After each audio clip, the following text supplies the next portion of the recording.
శ్రీ గురుభ్యో నమః. ప్రపంచవ్యాప్తంగా ఎంతోమంది అభిమానులతోటి 5 భాషలతో రిలీజ్ అవుతూ అసలు ఆ పేరు తలుచుకుంటేనే గూస్ బంప్స్, ఒక ఎమోషనల్ ఫీలింగ్, బోల్డ్ అని లాంగ్వేజెస్, ఇంత భారీ స్టార్ కాస్ట్, లొకేషన్స్ అండ్ ఒక గొప్ప మెసేజ్తో మన కోసం గ్రాండ్గా రిలీజ్ అయిపోతున్న చిత్రం అఖండ తాండవం December 5th. మరి ఈరోజు మన అభిమాన నటులతోటి ఈరోజు మాట్లాడుతున్నాం. Akhanda team is here. Balakrishna గారికి నమస్కారం. నమస్కారం. ఎలా ఉన్నారు సార్? బ్రహ్మాండంగా ఉన్నారు. Hi Samyuktha, how are you doing? I am good. తెలుస్తుంది ఖచ్చితంగా విడుదల కాబోతుంది, ఎలా ఉంటుందో ఆనందం. Totally. And Harshali, welcome. Thank you. So beautiful you are looking Thank you and so much. Welcome to Tollywood. Thank you. Nandamuri Balakrishna గారు అంటేనే మాకు పిచ్చ అభిమానం. వాచ్ చేస్తున్న అశేష ప్రజానికానికి అఖండ 2 ఈ సంవత్సరంలో మాకు ఒక పెద్ద భారీ గిఫ్ట్. తెలుగు సినీ పరిశ్రమే కాకుండా 5 భాషల్లో. అది కూడా ఈ సంవత్సరం was a rocking year for you Bala sir. First పద్మభూషణ్లు అయ్యారు అండ్ ఈ సంవత్సరం భగవంత కేసరికి national award and world book of records. So 2025 ఎలా ఉండింది? చాలా బాగుండిందండి. ముందుగా నాకు ఇంత ధన్యమైన జన్మనిచ్చిన నా తల్లిదండ్రులకు, ఇంత ధన్యమైన జన్మనిచ్చి నన్ను అందరి హృదయాల్లో ఆయన ప్రతిరూపంగా నిలిపినందుకు దైవాంశ సంభూతుడు, విశ్వానికే విశ్వ నట రూపం ఎలా ఉంటుందో చూపించిన కారణ జన్ముడు, నా తండ్రి గురువు దైవం, విశ్వవిఖ్యాత నట సార్వభౌమ నటరత్న డాక్టర్ పద్మశ్రీ నందమూరి తారక రామారావు గారికి నివాళులర్పించుకుంటూ, అంటే ఆయన వారసుడుగా అటు సినిమాల్లో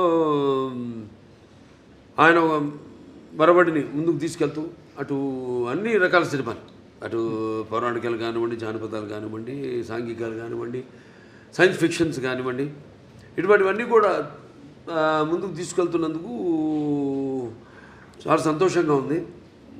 వాటిలన్నిటికీ ఇటువంటి ప్రశంసలు కురిపిస్తున్నందుకు అటు ముందుగా దానికి మూల కారకులైన ప్రేక్షక దేవుళ్ళకి అందరికీ మేము చేసిన ప్రతి ప్రయత్నాన్ని ఆదరించి అభిమానించి ఇటువంటి ఘన విజయాలు అందించినందుకు ప్రేక్షక దేవుళ్ళందరికీ నా హృదయపూర్వక కృతజ్ఞతాభివందనాలు, కళాభివందనాలు తెలియజేసుకుంటున్నాను. ఎందుకంటే మన తెలుగు వారు ఒక ప్రత్యేకత. నాన్నగారి దగ్గర నుంచి కూడా ఆయనతోనే మొదలైంది. ఒక కొత్త రకపు సినిమాలు అందించడం, ప్రయోగాత్మక చిత్రాలు ముందే ఊహించి, అంటే ఒక 10 ఏళ్ళ ముందు ఎలా ఉండబోతుందని ఊహించి అటువంటి ప్రయోగాత్మక చిత్రాలు ఆయన మొదటి నుంచి చేయడం, దాని ప్రజలు ఆదరించడం, అంటే వెన్ను తట్టి ఇంకా ఇటువంటి మంచి సినిమాలు ఇవ్వండి అని అభినందించడం, ప్రోత్సాహాన్ని ఉత్సాహాన్ని ఇవ్వడం.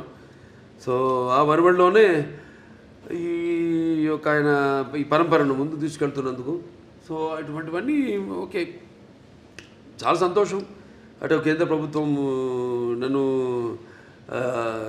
ఒక నటుడిగా గుర్తించి ఇన్ని రకరకాల విభిన్నమైన పాత్రలు చేసి ఇన్నేళ్ళు 50 సంవత్సరాలు అసలు మన ప్రపంచ చరిత్రలోనే అది ఎక్కడ ఏ భాషలోనూ ఎవరికి సాధ్యపడని 50 ఏళ్ళు హీరోగా నటించడం, దాని తర్వాత అటు హిందూపూర్ ఎమ్మెల్యేగా 3వసారి గెలవడం, తర్వాత ఈ Basavataraka Indo American cancer hospital and research ఇన్స్టిట్యూట్కి చైర్మన్గా 15 సంవత్సరాలుగా ఉండడం. సో వీటిలన్నిటికీ ఇటువంటి ప్రశంసలు ఇంకా మనం వెన్ను తట్టి ఇంకా వీటిని ఇలాగే కొనసాగించమని ఉత్సాహపరిచినట్టుగా భావిస్తాను. చాలా సంతోషం. Wonderful sir. ఇక ఎక్స్పెక్టేషన్స్ చాలా బాగా బ్రహ్మాండంగా పీక్లో ఉన్నాయి అఖండ 2 తాండవంకి. ఒకటి మీ ట్రైలర్ చూసాము, ప్రీ రిలీజ్ చూసాము, అండ్ మీ దివ్యమంగళ స్వరూపం చూస్తుంటే అసలు ఎలా సాధ్యమైంది సార్? అఖండ 1 ఎక్కడైతే ఎండ్ అయిందో తర్వాత ఏం జరుగుతుంది అని మేము బాగా ఎక్సైట్ అయ్యాం. మరి మీకు పెద్ద ఛాలెంజ్ ఎలా ఉండింది? కథ అక్కడి నుంచి ఎలా మొదలవుతుంది అసలు? అంటే మొత్తం కథ సినిమా చెప్పేయమంటారా? లేదు, టీజర్ ఇవ్వండి చాలంతే. లేదు లేదు, సినిమా ఏంటంటే ముందు నాకు బోయపాటి శ్రీనివాస్ గారికి ఒక మొదటి నుంచి కూడా మేము సినిమా చేసిన, లెజెండ్ చేసిన, తర్వాత అఖండ మొదటి భాగం చేసిన, ఇప్పుడు అఖండ తాండ రెండో భాగం చేస్తున్నా. ఎప్పుడు మేము ఎక్కువ మా సబ్జెక్ట్ డిస్కషన్స్ కానీ ఎక్కువ పెట్టాం. ఎక్కువ మాదంతా కట్టే కొట్టే తెచ్చే పద్ధతి అంతే. అంటే ఎందుకంటే మాకు అలా కుదిరింది, అంటే ఆయన నాకు ఆయనకు ఉన్న వైబ్రేషన్స్. సో ఏదైనా ఎక్కువ దాని గురించి ఆలోచించాం. ఒక్కొక్కసారి ఒక సినిమా పూర్తి అయ్యాక మళ్ళీ లెజెండ్ చేసినప్పుడు సినిమా గురించి కానీ, లేకపోతే లెజెండ్ అయిన తర్వాత అఖండ చేసినప్పుడు లెజెండ్ గురించి కానీ, లేకపోతే ఎప్పుడు అఖండ తాండవం చేస్తున్నప్పుడు అఖండ గురించి కానీ ఎప్పుడు మేము మాట్లాడుకోం, డిస్కస్ చెయ్యం అసలు. అదొక ఇదిగా ఫీల్ అవ్వం మేము ఎప్పుడు. అంటే ఒకరి మీద ఒక నమ్మకం మాకు. అసలు ఆ జార్జియాలో ఆ మైనస్ టెంపరేచర్స్లో మీరు అలాంటి గెటప్లో వస్తుంటే ఆ ట్రైలర్ చూసి నిజంగా ఒళ్ళు పులకరించిపోయింది సార్ మాకు. ఆ త్రిశూలంతో చేసిన ఫైట్ కానీ, ఆ ఐస్లో జనాలతో చేసిన ఫైట్ కానీ వాజ్ అమేజింగ్. మీకు చలనిపించలేదా, లేదా హౌ ఫోకస్డ్ వేర్ యూ? అంతేనండి, ఇక బాత్రూంలోకి వెళ్తే ఇక ఆకాశమే అంతే. ఇక ఏ మూడ్లో ఉంటాను ఏంటో. ఇప్పుడు ఒక పాత్రకి వెళ్ళేవాడు నాకు తెలియదు ఆ పాత్ర గురించి. పాత్రలో ఆ వేషధారణలో మొట్టమొదటి రోజు నేను కెమెరా ముందుకు వెళ్ళినప్పుడే నాకు తెలుస్తుంది నేనేం చేయాలి. నేను అంటే ఆ పాత్ర అలా పరకాయ ప్రవేశం చేసి నా చేత నటింపజేస్తుంది. మరి చిన్నారి Harshali, welcome. And you look so cute on screen as well. So how was it working for the Nandamuri Balakrishna? Thank you so much. It was really amazing working with such a legend actor, such an experienced actor. He was really fun on sets. Like, he's really cool, he's really chill, and at the same time he's very down to earth. He's very caring. He took care of me a lot, and he would tell me some improvements in hand gestures and expressions during the shots that can improve my acting and expressions for the scene. And in general, like, he took care of me a lot. I heard the story. ఎప్పుడు ఇచ్చి పుచ్చుకోవడం అండి అంతే. బాబా ఒకటి నాలో ఉన్న advantage, మా దర్శకులందరూ కూడా very sportive. ఏం నేను చెప్పినా అంటే వాళ్ళు తెలుసు నాకున్న అనుభవం కానీ, కాబట్టి వాళ్ళ పనికి కొంచెం తగ్గుతుంది. జనగా నా పక్క ఆర్టిస్టులకి నేను సజెషన్స్ ఇస్తూ ఉంటాను. ఇస్తున్నప్పుడు వాళ్ళు తెలుసు కదా, వాళ్ళ ముందే కెమెరా ముందు పక్కనే డైరెక్ట్ ఉంటాడు. ఇస్తున్నప్పుడు వాళ్ళంతా చాలా, ఎందుకంటే వాళ్ళకి తెలుసు నాకున్న అనుభవం. కాబట్టి వాళ్ళు ఎంతో అంటే చేయడం కూడా ఒక నా కర్తవ్యంగా ఒక బాధ్యతగా భావిస్తాను. అంటే మీరుంటే సెట్ అంతా ఎనర్జెటిక్గా ఉంటుంది అంటారు. కమాన్ ఎవ్రీబడి, ఆ ఎనర్జీయే వేరు. అది ఆటోమేటిక్గా అందరు యాక్టర్స్కి ట్రాన్స్ఫర్ అయిపోతుంది. అండ్ మీ త్రయం బోయపాటి, బాలయ్య, తమన్, ఈ కాంబినేషన్కున్న ఆ మ్యాజిక్ ఏంటండి? ప్రతిసారి you just give us blockbusters. డైరెక్ట్గా చెప్పానండి. ఇక మేము ఎలా ఒక సినిమా ముందు అంటే సెట్స్కి వెళ్ళక ముందు కానీ దాని గురించి ఎక్కువ ఆయన మీద నాకు నమ్మకం, పూర్తి నమ్మకం. Is a captain of the ship. అంటే అలా అని కాదు, ఇప్పుడు ఈ మొదటి నుంచి సినిమా నుంచి కూడా చూసుకుంటే కథ మొత్తం చెప్పడం మొదటి నుంచి, మళ్ళీ మొదటి భాగం అని రెండో భాగం ఇదంతా ఉండదు మా దగ్గర. నేను చెప్పాను మీకు కట్టే కొట్టే తెచ్చి అయిపోయింది, ఫినిష్ అయిపోయింది, అరగంటే అంత కూడా ఉండదు, 10 నిమిషాలు మాట్లాడుకుంటాం సబ్జెక్ట్ గురించి. సరే ఓకే లెట్స్ ప్రొసీడ్ అంటాను. ఇక ఎప్పుడు గెటప్లు ఏంటి, షూటింగ్కి ఎప్పుడు వెళ్దామని. అది తప్పితే ఒకరి మీద ఒకటి నమ్మకం. అంటే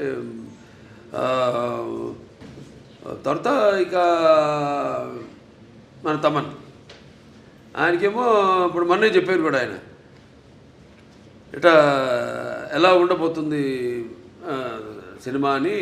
ఆయన సంగీతపరంగా ఏముంది, ఇప్పుడు ఒక మనం చేసి ఆయన బ్రహ్మాండంగా ఆయన బాణీని సమకూర్చడానికి విషయం ఉన్నప్పుడు, ఆయనకి ఇచ్చినప్పుడు, ఇక ఆయన అంటుంటాడు శివుడే నాలో పరకాయ ప్రవేశం చేసి అందరిలో. ఇప్పుడు ఈ సినిమాల్లో దర్శకుడు కానీ, నేను కానీ, తమన్ గారు కానీ, అందరిలో కూడా మొత్తం అందరిలో ఆ శివుడు పరకాయ ప్రవేశం చేసి మా అందరి చేత మా పనులు చేయించాడు. మొత్తం ఆ శివాజ్ఞ లేనిదే చీమైనా కూడా కాదు. ఉంటుందంటారు. ఎగ్జాక్ట్లీ. 9 పాటలు మొన్న ప్రీ రిలీజ్లో చూస్తే అసలు ఒళ్ళు పులకరించిపోయిందండి. వీళ్ళ సిస్టర్స్, సౌందర్య సిస్టర్స్, MS గంగాధర్ గారు, గంగాధర్ శాస్త్రి గారు, తర్వాత ఆయన మన ఇప్పుడు మన శ్రేయ ఘోషల్ గారు కానివ్వండి, లేకపోతే ఐశ్వర్య కానివ్వండి, అందరూ చాలా అద్భుతంగా వాళ్ళ గాత్రాన్ని అనుభవించారు. అలాగే సాహిత్యం, అద్భుతమైన సాహిత్యం. అక్కడ మన కాసర్ల శ్యామ్ గారు అయితేనేమి, లేకపోతే మన కళ్యాణ్ చక్రవర్తి గారు, ఇంకా శర్మ గారు, వాళ్ళంతా అద్భుతంగా సాహిత్యాన్ని వాళ్ళు పదాలన్నింటినీ, ఎందుకంటే ఇది పదాల యొక్క సమ్మేళనం. శివుడు అంటేనే అది ఒక తెలియని ఒక మనలోనే ఒక శివతాండవం అన్నీ వింటుంటే అవన్నీ మనకి ఒక తెలియని ఒక వైబ్రేషన్ మనలో తీసుకొస్తుంది. సో అలా పదాలన్నింటినీ సమకూర్చి అంత అద్భుతంగా వాళ్ళు ఆ సాహిత్యం రచించడం జరిగింది. ఓకే బాల సార్, ఇది చాలా ఇంపార్టెంట్ క్వశ్చన్. ఇప్పుడు రావణాసురుడు అహంకారాన్ని అణచడానికి శ్రీరామచంద్రమూర్తి వచ్చాడు అంటారు. అలాగే పాండవులతోటేమో కృష్ణుడు ఉన్నాడు. అలాగే నరసింహస్వామి అవతారంలో హిరణ్యకశిపుణ్ణి నాశనం చేశారు ప్రహ్లాదుడు భక్తితో. ఇప్పుడు మన భారతదేశం మీద ఒక ఈవిల్ లాంటి ఒక నెగటివిటీ వచ్చినప్పుడు మా ఇండియన్ సూపర్ హీరో అఖండానా, మీరు మా ఇండియన్ సూపర్ హీరో అని అంటున్నారు అందరూ. అవునండి. అంటే మెయిన్గా మనకి మన సనాతన హైందవ ధర్మం దాని మీద, అంటే మొదటి భాగంలో పిల్లల జోలికి ఎవరు వచ్చినా, అంటే పిల్లలు దేవునితో సమానం అంటాం. అలాగే లేకపోతే ధర్మం జోలికి ఎవరు వచ్చినా, ప్రకృతి జోలికి ఎవరు వచ్చినా ఆ భగవంతుడే పూనుతాడని మనుషులు పూని ఒక దీనిగా వాడుకుంటాడు, ఒక ఆయుధంలాగా వాడుకుంటాడు ఆ భగవంతుడే అన్నది మనం చూపించాం. అఖండలో ఒక పరికరంగా వాడుకుంటాడని. ఇందులో మన ముఖ్యంగా సనాతన హైందవ ధర్మం అంటే ఏంటి చాలామంది అంటుంటారు, మాట్లాడుతుంటారు సనాతన హైందవ ధర్మం అని. చాలామంది మన వాళ్ళకి అర్థం కాదు సనాతన హైందవ ధర్మం అంటే ఏంటో. సో దాన్ని ఎంతో, అంటే సినిమా అన్నది ఒక మనిషి తన దైనందిన కార్యకలాపాలలో సతమతమవుతూ ఈ అన్న అవసరాలతో పాటు ఈ సినిమాను కూడా ఒక సాధనంగా ఎంచుకున్నాడు మనిషి. అప్పుడు మనం ఆలోచించాలి సినిమా అంటే ఏంటి, సినిమా వల్ల మనం ఎలా ఎటువంటి సినిమాలు తీయాలి అన్నది అటు నిర్మాతలు కానీ, దర్శకులు కానీ, నటులు కానీ ఆలోచించాలి ఎటువంటి సినిమాను మనం ఇవ్వాలని. సో అటువంటి సనాతన ధర్మం మనం ఇప్పుడు జరుగుతుంటే ఈ సినిమాలో తాకతాళీయం ఈ సినిమా కాకతాళీయమో యాదృచ్ఛికమో మొదలుపెట్టిన దగ్గర నుంచి, మొదలుపెట్టిన దగ్గర నుంచి ఏవైతే ఈ సినిమాలు పొంచి పెట్టామో అవన్నీ కూడా త్వరతో జరిగినాయి కళ్ళ ముందు. అది విశేషం. సో ఇప్పుడు హైందవ ధర్మం అంటే ఏంటి, దాని యొక్క శక్తి, దాని యొక్క గౌరవం, దాని యొక్క పరాక్రమం ఏంటి అన్నది. దాని తర్వాత మన సనాతన హైందవ ధర్మానికి మూలాలైన సత్యం కోసం పోరాడాలి, ధర్మంగా మనం జీవించాలి, లేకపోతే అన్యాయం ముందు మనం తల వంచకూడదు, ఇవన్నీ. సో చాలా అది నేను చెప్పినట్టు యాదృచ్ఛికమో కాకతాళీయమో. సినిమా షూటింగ్ మొదలుపెట్టి మాకు తెలుసా ముందు మేము ఏదైనా బ్రహ్మంగారమా లేకపోతే నాస్ట్రాడామస్మా ముందే ఇట్లాంటి జరుగుతాయని చెప్పడానికి, లేకపోతే తీయడానికి, సినిమాలు పొందుపరచడానికి. సో మేము మొదలుపెట్టాక అన్నీ జరిగినాయి. ఇప్పుడు మొన్న ఇక్కడ కాశ్మీరు గుల్మార్గ్లో అయితే జరిగింది, అవన్నీ మేము ముందే షూట్ చేసాము ఇక్కడ ఈ సినిమాలు, త్వరత జరిగినాయి అవన్నీ. సో అలా ఇది కాస్మిక్ దేనికైనా అదే శివుడాజ్ఞ లేనిదే ఇంతకుముందు అనుకున్నాం చేమ కూడా కుట్టదు అన్నట్టు ఆయన మమ్మల్ని అందరిని ఎంచుకున్నాడు. ఆయన పరికరాలుగా మమ్మల్ని అందరిని ఎంచుకుని ఇటువంటి సినిమాని తీసి ప్రజలకు అందించండి, ఒక మంచి సందేశాన్ని, మన సనాతన హైందవ ధర్మాన్ని ఏంటన్నది భవిష్యత్ తరాలకు తెలిసేలా దాన్ని ప్రచారం చేయమని మాకు ఈ సినిమాని మాకు అప్పగించినట్టుగా నేను భావిస్తున్నాను. ఖచ్చితంగా సంయుక్త అందమైన రూపమే కాదు హావభావాలు కూడా ప్రకటించడం. అండ్ ఈ సినిమాలో మీ పాత్ర ఏదైతే ఉందో మహిళలకి సంబంధించి కానీ వాళ్ళని ఇన్స్పైర్ చేసే పాత్ర లాంటిదా లేదా ఆ యాంగిల్లో ఎలా ఉండబోతుంది మీ క్యారెక్టర్? నో అది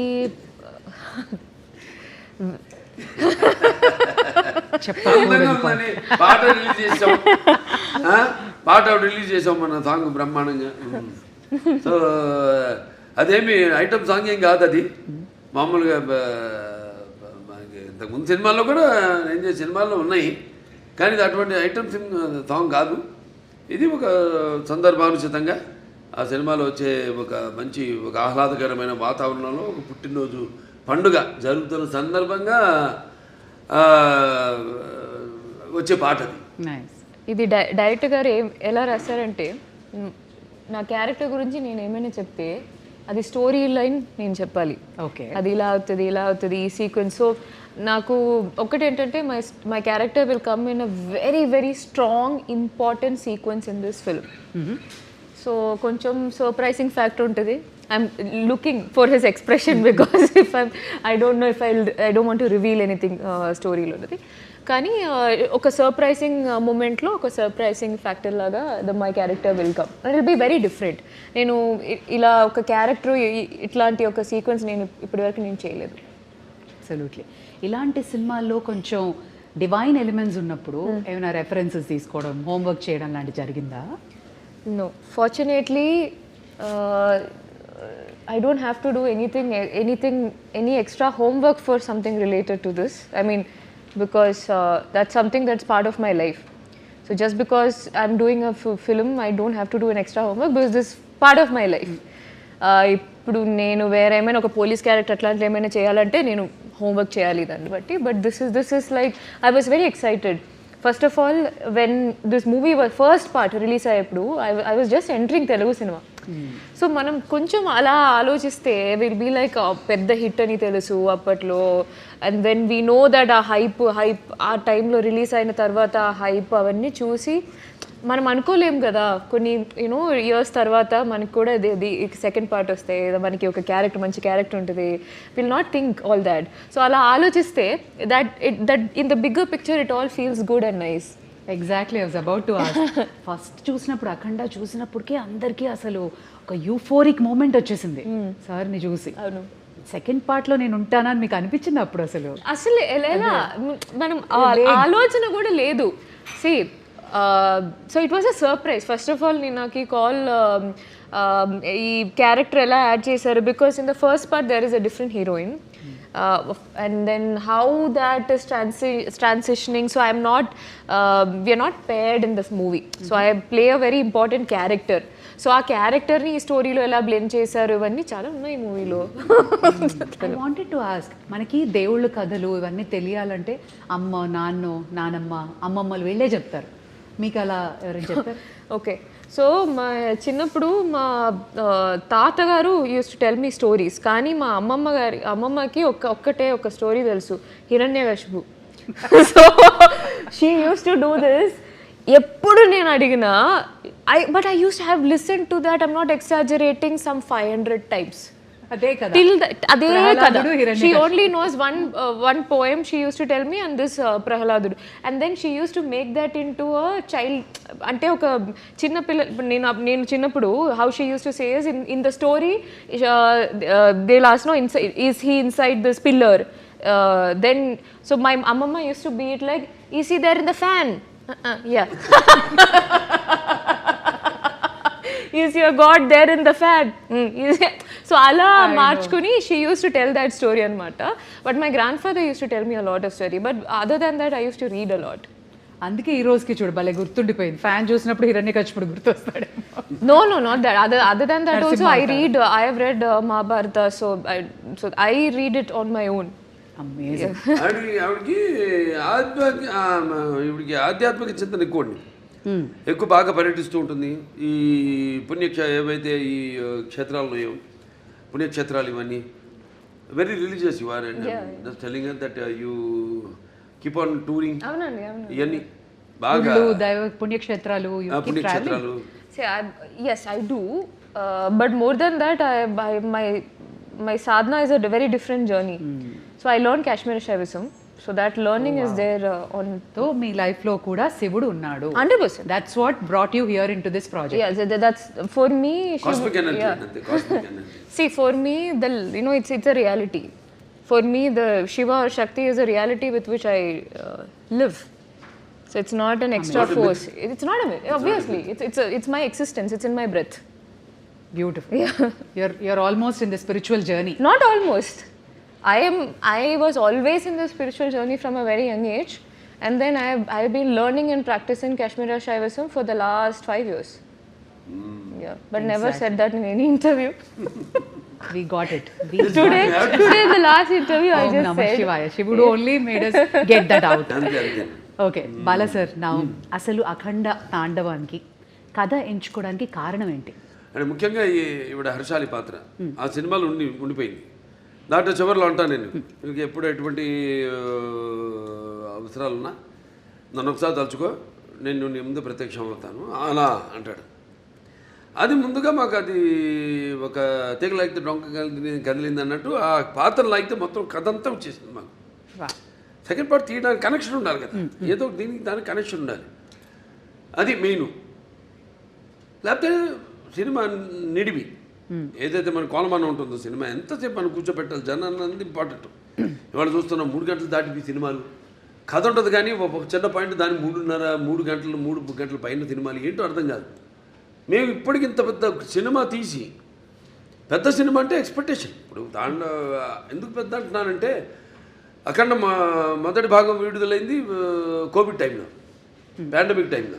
ఇప్పుడు ఎవరికి ధైర్య సాహసాలు వాళ్ళ సినిమాలు విడుదల చేయడానికి ఎవరికి అంత ధైర్య సాహసాలు రాలేదు. చూస్తారా అసలు జనం బయటకు వస్తారా, ఆ మూడ్లో వచ్చి చూస్తారా అన్న ఒక భయం, ఒక ధైర్యం లేక అప్పుడు మేము ఈశ్వరుడి మీద భారం వేసి సినిమాని రిలీజ్ చేయడం జరిగింది. అఖండమైన విజయం సాధించింది. అలాగే ఈ సినిమా తర్వాత మిగతా సినిమాలన్నీ రిలీజ్ అయినాయి. మన తెలుగులో కానివ్వండి, బాలీవుడ్ కానివ్వండి, టాలీవుడ్ కానివ్వండి, కాలీవుడ్ కానివ్వండి, ఏది ఎక్కడన్నా మనకి ఈ సినిమా రిలీజ్ అయిన తర్వాత. సో అదొక నమ్మకం మాకు. సో ఈ సినిమాలో మీ పాత్ర ఉంది కాబట్టి ఈ నీడిమ్ అన్నది ఒక చాలా ఇంపార్టెంట్. నాకు మామూలు సినిమాల కంటే కొంచెం పెట్టుకుంటా ఎక్స్ట్రా, ఎందుకంటే నా సినిమాలన్నీ కొంచెం లార్జర్ దెన్ లైఫ్ అన్నీ. ఈవిడ ఎలా వచ్చింది మళ్ళీ ఆ సినిమాలోకి అంటే ఈ తండ్రి దగ్గర రావడం, దాంతో అఖండతో పెద్దనాన్నతో ఎలా ఈవిడికి అంటే ఎలా కలవడం జరుగుతుంది, అందులో ఈవిడి పాత్ర ఏంటి, ఇవన్నీ అంటే చెప్పినట్టు ఇప్పుడు మూసునంత వరకే. ఒకసారి తెరిచేసామా అంతే, మొత్తం అంతే కథంతా మీరు చూస్తారు. సినిమా థియేటర్లో చూస్తారు. అంటే ఖచ్చితంగా ప్రమోషన్స్లో కానీ, ట్రైలర్లో కానీ, ప్రీ రిలీజ్లో కానీ మాకు అర్థమైంది, ఒకటి బలంగా సనాతన ధర్మం, ఒకటి ధర్మరక్షణ, అలాగే పేట్రియాటిజం, మన దేశాన్ని పరిరక్షించుకోవడం, అలాగే ఒక తల్లి ప్రేమ, మదర్ సెంటిమెంట్ కూడా బలంగా కనబడుతుంది. ఇంకా ఏం ఎక్స్పెక్ట్ చేయొచ్చు? లేదు, అదే తల్లి పాత్ర నేను చూస్తాను స్క్రీన్ నుండి చాలా అద్భుతంగా. అది అంతవరకే. అది ఏ పాత్ర అయినా సరే, ఏ పాత్ర అయినా సరే. అంటే మీ ముందు నిలబడాలంటే ఒక విలన్కి చాలా మనోబలం ఉండాలి, బుద్ధి బలం ఉండాలి, అండ్ విగ్రహ బలం కూడా ఉండాలి. ఒక విలన్ చేయాలంటే ఒక భారీ కాయం ఉండాలి. బట్ ఆది పినిశెట్టిని చూస్తే నిజంగా భయం వేసింది సార్. సో ఆయన పాత్ర ఎలా ఉంటుంది and how was it working with him? Very nice working with him అండి. ఒక్కడని కాదు, సినిమాలు అందరితో కూడా పనిచేయడం అదొక థియేటర్ అనుభూతి. అంటే మనం అఖండ పార్ట్ 1 ఇది సీక్వెల్, దాంట్లో ఫస్ట్ ఒక ప్రీక్వెల్ వస్తుంది. అదే యంగ్ గెటప్ చూపించాం కదా, దీంట్లో కూడా ఆ అఖండ మొదటి భాగం క్యారెక్టర్ కూడా చూపించడం జరిగింది. అది అక్కడ ఏంటన్నది అక్కడ ఆల్రెడీ అక్కడ ఆది గారితో అక్కడ వాళ్ళు కలవడం ఏమవుతుందన్నది చూస్తారు రేపు. తర్వాత మళ్ళీ ఇప్పుడు ఇక్కడ ఈ పాత్ర, తర్వాత ఈ పాత్రలో వచ్చే ఈ అఖండ పాత్ర అయితే ఉందో దాంతో మళ్ళీ ఎలా కనెక్ట్ చేశారన్నది సస్పెన్స్. అదే కరెక్ట్. కానీ ప్రమోషన్స్ మాత్రం 5 భాషల్లో రిలీజ్ అవ్వడం ఏంటి సార్, వరల్డ్ వైడ్గా అమేజింగ్ ప్రమోషన్స్ అంటున్నారు. అందరూ వెళ్ళేది గోవాకి. గోవా ఎయిర్పోర్ట్లో మీరే, ఫ్లైట్లలో మీరే, ఎయిర్పోర్ట్లో, రైల్వే స్టేషన్స్లో, అమెజాన్ బాక్స్లో మీరే, everywhere you are glowing and shining. ఎందుకలడు అంద లేడను సందేహము వలదు, ఎందెందు వెతికినా అందందు కలడు. ఖచ్చితంగా ఎందెందు వెతికినా అందందే కలడు అనడానికి, ఇంత పెద్ద భారీ ప్రాజెక్ట్ చేయడానికి 4వసారి మీ నిర్మాతలు మిమ్మల్ని నమ్మి చేసినందుకు గాను వాళ్ళ గురించి ఏమంటారు సార్? నిర్మాతలు మంచి అభిరుచి ఉన్న నిర్మాతలండి. ఎప్పుడు మంచి సినిమాలు చేయాలి, ఆ సినిమా అంటే ఒక ప్యాషను, మంచి సినిమాలు చేయాలన్న ఒక మంచి టేస్ట్ ఉన్న నిర్మాతలు. ఖచ్చితంగా. And Samyuktha, you should tell us, ప్రతిసారి బాలయ్య బాబు గారితో అందరూ they'll be waiting to get a role ఆయన సినిమాలో చేయాలన్నా. సో మీకు ఎలా అనిపించింది ఒకటి, and what was the most memorable scene? మళ్ళీ దగ్గర అవుతున్నారు, ఇంతవరకు ఇచ్చా. కథ చెప్పకుండా లొకేషనో లేదా మాకు అలా అలా కొంచెం చెప్తే ఏదో My సంతోషపడతాం. character is related to her character. Okay, link. Okay, That much is We'll good. connect the dots. Yes, now that much is good. That should be good. Correct. Bala sir, మీకు మోస్ట్ మెమరబుల్ సీన్ అంటే ఏంటి? ఇప్పుడు ఆ త్రిశూలం fight మాకైతే భయం వేసింది. ఆ చలిలో, ఆ మంచులో ఫైటింగ్, దెన్ ఆ పర్టికులర్ ఇన్సిడెంట్ వేర్ భారతదేశం, మన రక్షణ, టెర్రరిస్టులు, ఆ సీన్ వాజ్ అమేజింగ్. బట్ పర్సనల్గా మీకు? ఒకటని కాదండి, ప్రతి సన్నివేశం నేను అందులో అనుభవిస్తూనే, ఆనందిస్తూనే, అందులో పరకాయ ప్రొఫెషన్ చేసిందే. ప్రతిదీ ఒక ఫైట్ అన్న ఫైట్ కిందకి రాదు అది. అదొక ఫైట్ కోసం, ఏదో జనం కోసం కావాలి ఫైట్లు, ఏదో 4 ఫైట్లను 5 పాటలను 6 పాటలను కాకుండా ఇప్పుడు ప్రతిదీ దానికి సందర్భానుచితంగా పోరాటాలు కానీ అవన్నీ ఉండను. సో మా గుర్తుండిపోయే సీన్స్ అందరికీ కంట నీరు తెప్పించే సన్నివేశం తల్లి కొడుకుల మధ్య ఒక సన్నివేశం ఉందండి. అద్భుతమైన సన్నివేశం. అసలు చూస్తారు రేపు, ఎందుకంటే ఎవరు ఊహించరు అటువంటి సన్నివేశం. ఎంతో అద్భుతంగా దాన్ని ఊహించి దాన్ని తీయడం, దానికి రూపకల్పన చేయడం జరిగింది. అంత అద్భుతంగా చిత్రించడం జరిగింది. అలాగే క్లైమాక్స్లో డైలాగులు అయితే ఏమన్నా మొన్న టీజర్లు కూడా రిలీజ్ చేసాం. అలాగే ఒకటని కాదు, ఒక సన్నివేశం కాదు, అన్నీ మన ఆది గారితో సన్నివేశాలు అయితేనేమి, లేకపోతే మా మధ్య ఉన్న, నాకు సంయుక్త మధ్య ఉన్న చిన్నపాటి ఎంటర్టైన్మెంట్, ఒక ఎంటర్టైన్మెంట్ అయితేనేమి, ఒక హర్షాలి నా మధ్య ఉన్న ఇద్దరి మధ్య, అంటే తండ్రి పెదనాన్న, అంటే ఈ అఖండ పాత్ర, ఇద్దరు కవులను, కానీ ఇద్దరితో ఉన్న సన్నివేశాలు అయితేనేవి చాలా అద్భుతం. ఎక్స్ట్రాడినరీ తీయడం జరిగింది. ఎక్స్ట్రాడినరీ ఊహించి దాన్ని ప్రజెంట్ చేయడం జరిగింది. బాలా సార్, మీ అభిమానులందరికీ తెలుసు మీరు అపారమైన భక్తి, చాలా మీ నరాల్లో, మీ జీవితం అంతా శివమయమే కాదు, అందరి దేవుళ్ళని ఆరాధిస్తారు. మీ జీవితంలో శివుడు ఇంపార్టెన్స్ ఏంటి? అంటే వాగ్రత సంపర్తం, వాగ్రత ప్రతిపత్తే జగత్తు పితరు వందే పార్వతీ పరమేశ్వరం ఉంటాం. తల్లిదండ్రులు కనిపించే పార్వతీ పరమేశ్వరుల స్వరూపాలు. నా గాయత్ర పరమంత్రం నమ్మతు పరదేవత నారే పరతస్త్రాత నానృతాత్ పాతకం పరం, అది తల్లి ప్రార్థన. తండ్రి ప్రార్థన వచ్చి అస్మాత్ పార్థివత ప్రాదురూపతన భక్తి గురుణ సంతుర్ మాంసి శాస్త్రం తస్మై సర్వజ్ఞ మూర్తి పిత్రే. అంటే సగం దేహాన్ని ఇచ్చింది ఆ తండ్రి.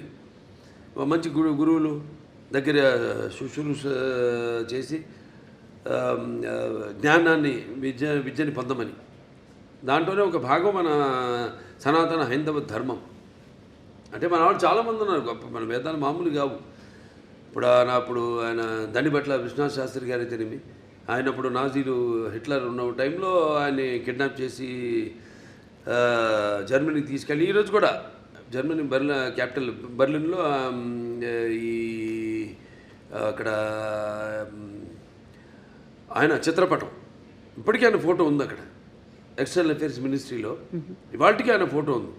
అంటే మన వేదాన్ని తర్జుమా చేసి ఎలా వాళ్ళు ఈ ఎలక్ట్రాన్స్ న్యూట్రాన్స్ ఇవన్నీ ఒక కంప్యూటర్ని కనిపెట్టారు, ఎలా ఇవాళ ఆ పెద్ద కంప్యూటర్కి అదంది గదికి 2 ఇంతలు ఉండేదాన్ని ఆ రోజుల్లో, దాన్ని ఎలా ఎలా అలాగే న్యూక్లియర్ బాంబ్స్ ఇవన్నీ కూడా మన వేదంలో నుంచే మన అధర్వణ వేదంలో నుంచే దాన్ని తర్జుమా చేసి వాళ్ళు కనిపెట్టింది.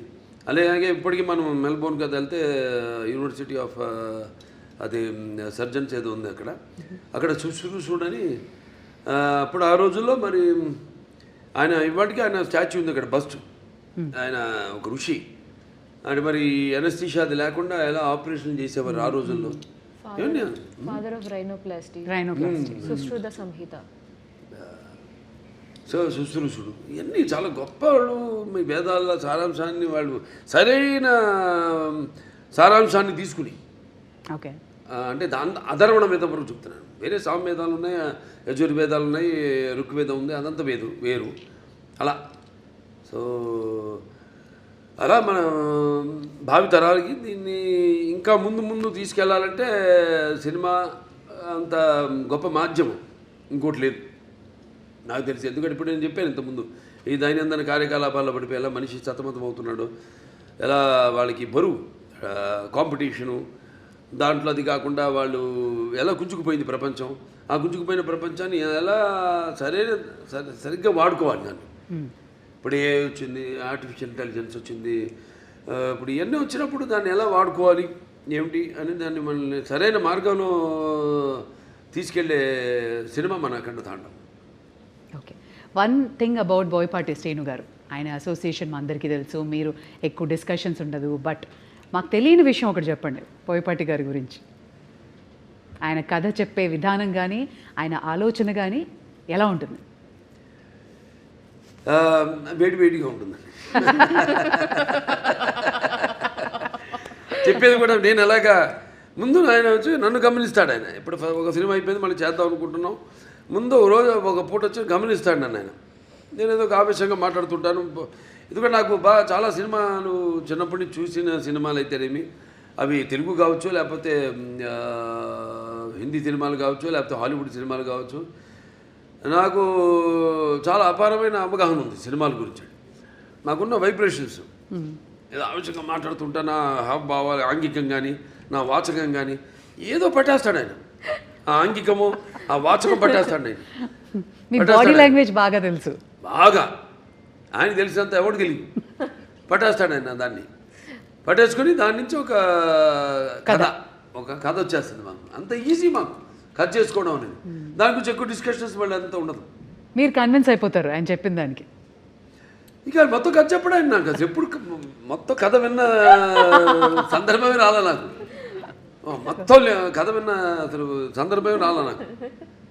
ఇది ఇట్లా అనుకుంటున్నా బాబు అంటారు, ఒక గైడ్ అంటాను, వెళ్ళిపోదామండి ముందుకు వెళ్ళిపోదాం, ఇంకా ఎప్పుడు నెక్స్ట్ షూటింగ్ ఎప్పుడు, గెటప్లు ఎప్పుడు టెస్ట్, షూటింగ్ ఎప్పుడు, అంతే. అంటే ఆయనలో కూడా బాగా ఆవేశం ఉంది. మరి వచ్చేది ఎక్కడి నుంచి పెద్ద కాకాని, అదే పక్కనేమో ఈయనున్నాడు నరసింహస్వామి, అక్కడ వాళ్ళంతా మళ్ళీ అసలు ఒకప్పుడు మనకు తెలిసింది పల్నాడంతా ఒకప్పుడు శైవులు, వాళ్ళ అదే నాగమ నాయకుడు కానివ్వండి, నాగమ నాయకురాలు బ్రహ్మనాయుడు గారు కానీ, అవన్నీ ఆ గడ్డ నుంచి అక్కడి నుంచి వచ్చాడంటే ఆయన ఆవేశం ఉంటుంది. మాకు బాగా కుదిరిందండి ఆ పొంతన మా ఇద్దరికి బాగా. ఆయన కూడా నాలో ఎంత ఆవేశమో అంత ఆవేశం ఉంది ఆయనలో. అదే ముఖ్య కారణం. ఎప్పుడెప్పుడు అని ఎదురు చూస్తున్న మీ అభిమానులు, సో మీ ఫ్యాన్స్ అందరికీ అఖండ తాండవం రిలీజ్ సందర్భంగా చెప్పదలుచుకున్నది ఏంటి? వాళ్ళు చెప్తున్నాను, నేనేం చెప్పనండి. అంటే ఫ్యాన్స్ అది ఎప్పుడు ఏంటంటే సినిమా అన్నది ఒక భాషా భేదం కానీ, ఇవాళ మనం ఆ పాన్ ఇండియా, ఇది ఒక తెలుగు పరిశ్రమకు సంబంధించిన సినిమా కాదండి, ఇది యావత్ భారతదేశపు ప్రజలకు సంబంధించిన సినిమా అఖండ తాండవం అన్నది. సో ఇవాళ ఈ సనాతన ధర్మం ఉన్నది, సనాతన హైందవ ధర్మం ఉన్నది, నేను చెప్పాను మేము ముందు అనుకున్నంత చిత్రీకరించడం పూర్తయ్యాక అన్నీ జరిగినాయి సన్నివేశాలు, ఏమి జరుగుతున్నాయో వాటికి ఎలాగో అంత కాస్మిక్ కనెక్షన్ అంటాం. సో అలా ఈ యొక్క సినిమాని వాళ్ళు ఎప్పుడు ఒక భాషా భేదం కానీ సినిమా అంటే ఒక ఏమంటారు భాషా భేదం కానీ లేకపోతే ఆడమ్మగా తేడా కానీ లేకపోతే పండిత పామనాది పట్టువిడుపులు కానీ దానికే దారిద్రాది తారతమ్యములు కానీ దురభిమానులన్న గోడ ఉండదు ఇటువంటి సినిమాలు. నేను చేసిన ఏ సినిమా అయినా సరే, ఎందుకంటే నాకు అదృష్టం వరుసగా 4 హిట్లు ఇవ్వడం, అఖండ తర్వాత వీరసింహారెడ్డి తర్వాత నేలకొండ భగవంత్ కేసరి, తర్వాత డాకు మహారాజు, తర్వాత ఇవాళ అఖండ తాండవం అంటే ఇప్పుడున్న ఈ కాంపిటేటివ్ నాకెప్పుడు నేను అటువంటి ఆలోచించను. ఏ సినిమా ఇవన్నీ నా వాటికి దూరంగా ఉంటాను నేను. ఇలా నాకు అపారమైన అనుభవం ఉంది. దాన్ని నేను మన దర్శకులకి వాళ్ళకి చెప్పడం, నెక్స్ట్ మళ్ళీ మొదలు పెడుతున్నా మల్లేని గోపిచంద్ గారిది ఆల్రెడీ మనం ముహూర్తం చేసాం. సో నాకు అదృష్టం, అది చేసుకుంటూ వెళ్తున్నాం. ఇంకా డెఫినెట్గా ఇంకెన్నో ఉన్నాయి కథలు. ఏమైతే ఇప్పుడు నా సినిమా కథలు ఎలా ఉంటాయంటే పంచపక్ష పరమాన్నంలాగా ఉండాలి. ఏదో కట్టె కొట్టే తెచ్చేలా కాదు, అది ఓకే చేసే వరకు కట్టె కొట్టే తెచ్చే ఆ తర్వాత ఉంటుంది చాటడంతా కథ. కానీ అన్ని సమపాళ్ళల్లో ఏ రుచి ఎక్కువైనా ఏ రుచి తక్కువైనా అదన్నీ బ్యాలెన్స్ చేసుకుంటూ, ముఖ్యంగా నా పాత్రలే కాదు నేను చెప్పేది, నా నాయకుడి కాదు ప్రతి నాయకుడు కానీ, లేకపోతే మా హీరోయిన్స్ క్యారెక్టర్స్ అయితేనేమి, లేకపోతే పక్కన మా క్యారెక్టర్తో సంబంధిత పాత్రలు అయితేనేమే కానీ వాటిని దృష్టిలో పెట్టుకుంటాం. ముందు వాటిని ఎంతవరకు వాటిని పెంచుకుంటూ వెళ్ళాలి, ఎంతవరకు ఆ పాత్రలో ఉండాలి ఈ సినిమాలో అనేది అన్నీ చేసుకుంటూ వెళ్తాం. Amazing sir. మరి ఇక అఖండ తాండవం అఖండ విజయాన్ని సాధించాలి అని, అలరించాలి అని, అండ్ ఈ సినిమా నుంచి మేము కూడా నేర్చుకోవాల్సినవి చాలా ఉండి పాటించాలని కోరుకుంటున్నాను sir. Wishing you all the very best. Thank you. Thank you so much sir. Thank you.